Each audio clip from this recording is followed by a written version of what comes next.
On June 12, 1903, a public test of what was supposed to be secure wireless communication was hijacked by a stage magician. Before Marconi's intended signal could arrive, the receiver at London's Royal Institution began printing a different message in Morse code. Rats, rats, rats, rats. There was a young fellow of Italy who diddled the public quite prettily. The man behind it was Nevil Maskelyne, magician, wireless experimenter, and a determined critic of Guglielmo Marconi. It is widely regarded as the first documented wireless security hack.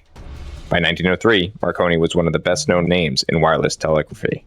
Working with the electrical engineer, John Ambrose Fleming, he had helped push radio communication across distances that had recently seemed impossible.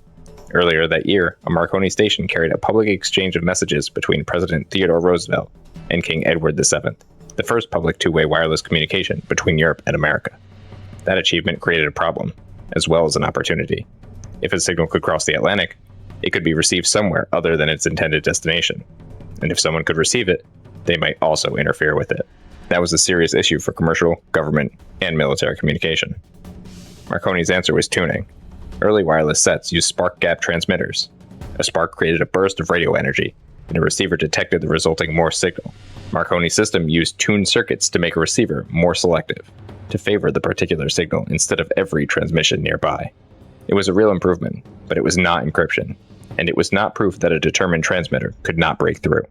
Marconi and Fleming promoted the system as capable of secure private communication.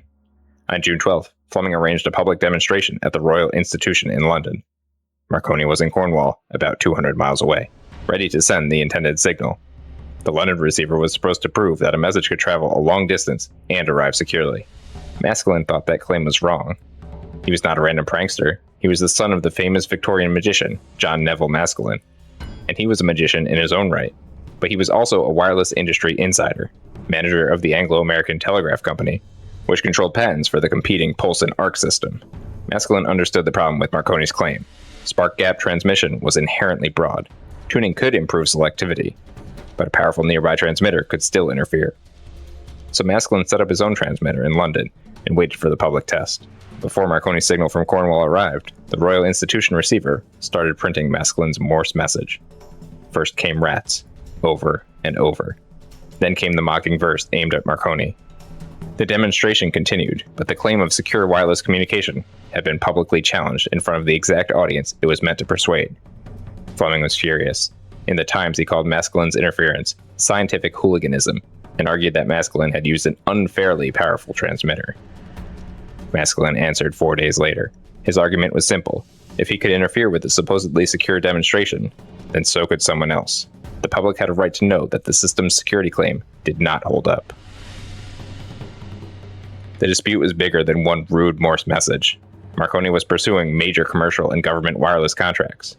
If his system could be treated as uniquely secure, it strengthened the argument for giving his company special control over wireless communication. Maskelyne's stunt turned that claim into a public test, and it established a pattern that still feels familiar.